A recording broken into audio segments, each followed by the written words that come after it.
கால பள்ளத்தில் மூட குழியில் புராண புழுதி மூடி கிடந்தான் முருகன். தோண்டி துடைத்து விஞ்ஞான தண்ணீரில் கழுவினேன். ஒற்றை துணி சற்றே அசைவுற நெற்றி சுடர் பற்றி பரவிட வெற்றி திரு வேலுக்கு அதிபதி உயிர் கொண்டார். கடவுளா நீ என்றேன். மூத்த குடி காத்த மூதாதை என்றான். குன்றில் ஏன் குடி என்றேன். ஆதி மனிதன் குடில் அதுதானே என்றார். குளிர்மலையில் ஏன் குறையுடை கொண்டாய் என்றேன். இரையாகும் விலங்கை துரத்தி கொண்டே இறை தேடும் விலங்கு விட்டு உயிர் தப்பி ஓட சுனைகள் ஆறுகள் நீந்தி கடக்க தேனடை தேடி கிளைதோறும் குதிக்க தொங்கும் ஆடை தொல்லையா இல்லையா? இன்னொன்றையும் நெஞ்சில் எழுது. நெசவு கண்டது குறிஞ்சியில் அல்ல மறவாதே அது மருதம் என்றான். படையலுக்கேன் முருகா தேனும் தினைமாவும் சுடுதல் அவித்தல் சமைத்தல் என்னும் அநாகரிகங்கள் தொடங்கும் முன்னே காயும் கனியும் கிழங்கும் இலையும் தானாய் விளைந்த தானிய மணியும் தேனாய் வழிந்த திரவிய பொருளும் ஊனாய் இருந்த உண்மை உணர்த்தவே கொடியில் சேவல் வரக்கும் செய்தி என்னவோ வேட்டை களைப்பில் மரணம் போல் உறங்கும் எங்களை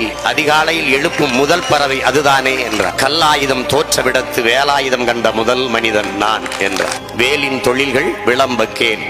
வேட்டை காட்டில் வெற்றி தந்ததும் வேளாண்மைக்கு காவல் தந்ததும் மடவார் தம்மின் மானம் காத்ததும் மாற்றார் வெருட்டி மண்புலம் காத்ததும் முன்னோடிகளை விளங்குண்ணாமல் அன்னால் காத்து ஆயுதமானதும் கைவேல் கைவேல் கைவேல் தானடா. கைவேல் இல்லையே நீ நான் ஏதடா. தாத்தா என்றேன் நான் பேரனே என்றான் முருகன். இருவர் தள்ளுவல் இறுக்கத்தில் நொறுங்கி சிதறி கிடந்தன நூற்றாண்டின் துகள்கள். கைவேல் கைவேல் கைவேல் தானடா. கைவேல் இல்லையே நீ நான் ஏதடா.